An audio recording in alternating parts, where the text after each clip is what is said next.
Hello there YouTube, it's Gojira Prime with another Transformers video review, and today we're doing Platinum Edition's G1 Trypticon. Now this is a figure I picked up 2 or 3 years ago when it first came out, and I got it for my G1 collection mostly because I'm a big fan of dinosaurs, a big fan of robots, and Trypticon is a giant transforming robot. So, couldn't go wrong. He is one of the largest Decepticon characters I have in my collection. In fact, he takes up about half the shelf space I have for my G1 Decepticon. So he is really quite a large figure.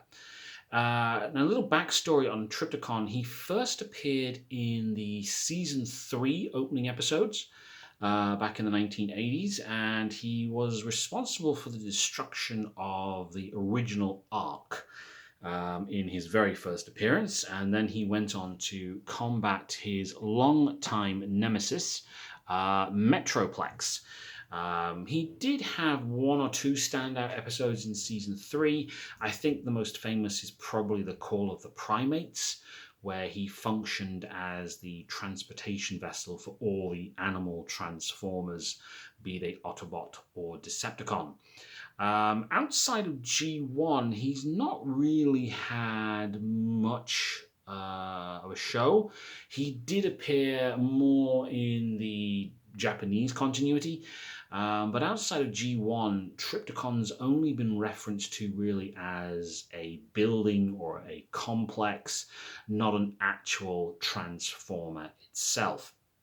Now, the figure was reused as part of the Japanese Beast Wars 2 line, and I believe he was a character called Gigastorm, who was the brother of Galvatron. Although I could be wrong on that, I'm not 100% up on Japanese Beast War continuity.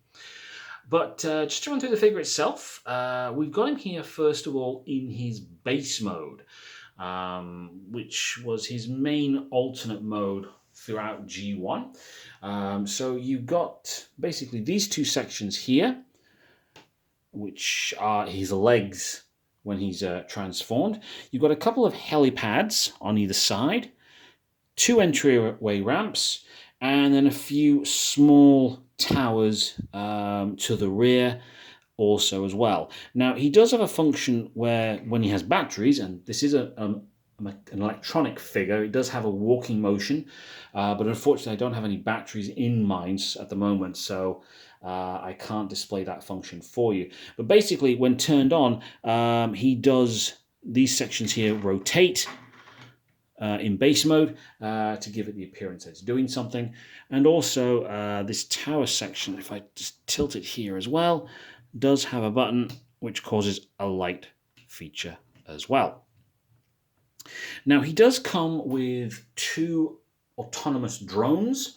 The first one is Brunt, who you can't see here because he's actually been broken down to form part of the city mode. He actually forms these turrets here, these buildings here at the back, and this turret section here. And he also has another drone called Full Tilt, I believe. And this is him here. And he is a little, I can get that to focus.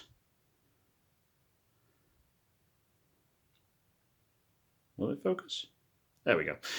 Who is a little purple Cybertonian off-road vehicle with a little gun on the top. Now, it's not a very detailed figure per se. Most of the details are in the stickers in vehicle mode, but he's very easy to transform. To transform this particular figure, what you do is you just take off the gun, flip his legs down, turn him around. There you have his arms. And then his gun, whoops, just goes onto his arm like so. Now, there's not a great deal of detail on this figure. What little details there are, like here on his chest, it's mostly just molded plastic. He does have some face detailing, but again, nothing really major, just a little bit of molded plastic. Now, to give you an idea of how big this guy is, I'll just show you a toy I reviewed recently, which is G1 Bumblebee. So he's a little bit bigger than a mini-bot.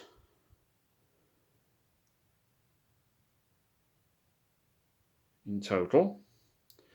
And if I just give you another comparison, here he is next to a deluxe figure from the Titans Returns line. I believe that's Hardhead. No, not.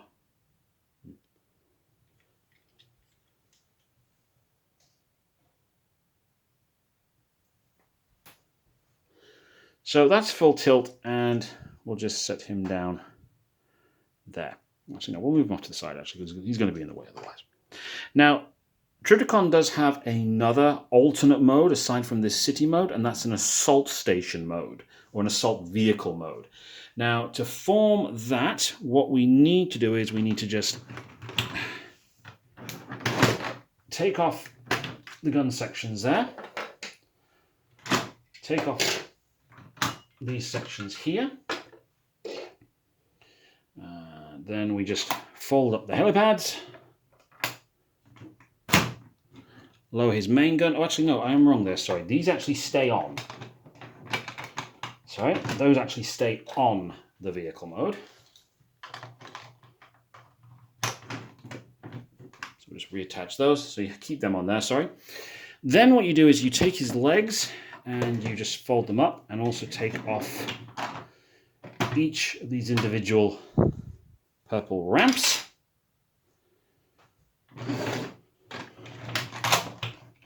And just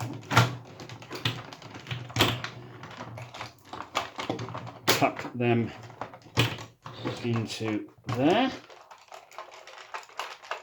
I should. Like so.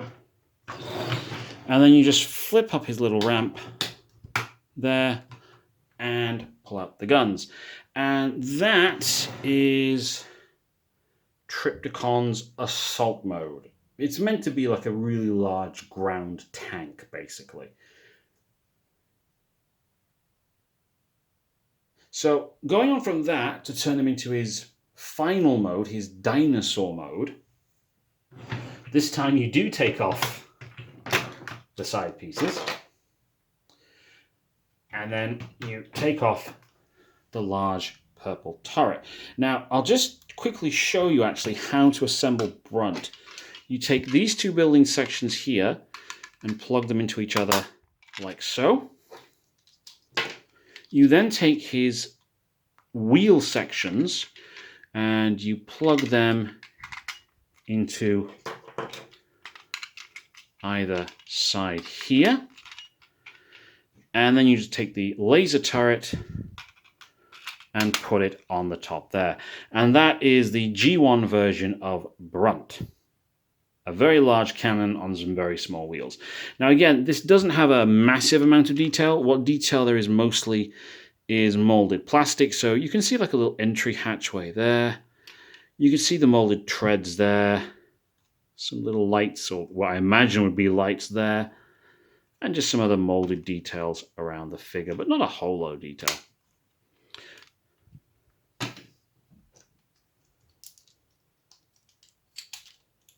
So, to get him into dinosaur mode, very, very easy. Just grab the figure like this. You take this section here and flip it up. Take this section here and flip it up. And then you take this entire back section here and rotate it. And then just fold the two large turrets down. I'll just get them on the floor. There we go. Bring that down a bit.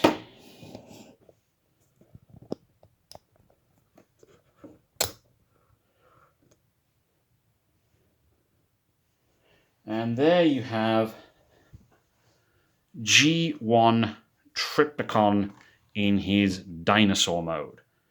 And I have to admit, he looks really, really, really good. Now, there are a couple of extra bits just to add on here. You do take full tilt, put him back in his car mode, and then you can stick him on here as an additional piece of chest armor for the figure. I'll just see if I can stabilize him a bit better. He can be a bit finicky. There we go, that's a bit better. Now, the head does have a bit of detailing to it. If I just bring him in a bit closer, just so you can see it. You have this very nice pink, sorry, not pink, orange part to his head here. This will lift up, and then here, he does have a nose cannon, which is quite a nice feature. And then if you just look at his mouth here, you can open his mouth up, and he does have some lasers or guns in his mouth also. Now, as I did say, this figure does have a battery-powered motor in it, so it will walk.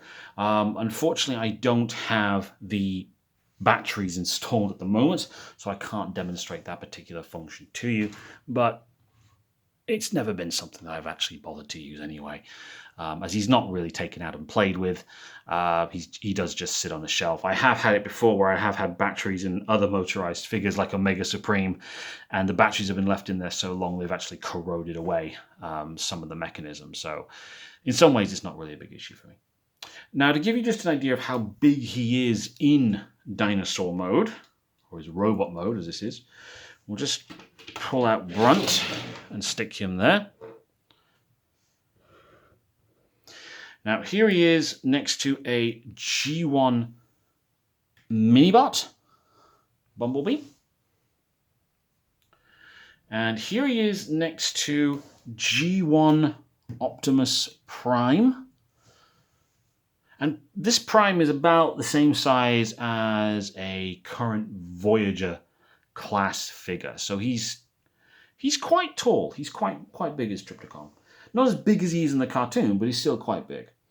And then finally, with a modern day leader class figure, here he is next to Star Convoy. So he really is quite a large figure. I suppose you could say he's an ultra class figure if you can give him a modern day size classification. So he is quite a large figure.